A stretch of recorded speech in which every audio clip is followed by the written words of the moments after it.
Moskva, Yandex dostavka. Bizda birinchi zakaz bor. Zakazimiz narxi 1336 rubl bo'ldi. Короче, ikkitalik multi zakazimizni olib keldik. Zakazimiz narxi 3600 so'm bo'ldi. Qaranglar, 9000 pavishina bilan nima deyapti? Akalar, men 9000 rubl pavishina zakaz topib oxir tugatdik. Bitta 3 soatdan ziyodroq vaqtimiz ketdi. Ko'ramiz qancha bo'lar ekan. 10900 so'm, 11000 so'm. Burada mana yana 2700 so'm bilan zakaz tushdi. Bu zakazimiz ham jerniy zakazlardan biri bo'ldi. Ko'ramiz bu zakazimiz narxi qancha bo'lar ekan. 3600 so'm bo'ldi. Zakazimizni ham o'qib berdik, 1163 rublni.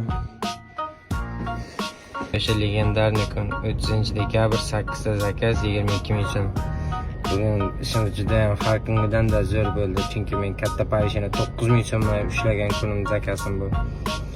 O'zim ham birinchi marta bunaqa katta shot ishlayapman, to'g'risi. Yandex dostavkada. Nima deylaysizlar? Bu summa arziydimi yo'qmi 30-dekabr kuni uchun? 8 ta zakaz 22000 so'm.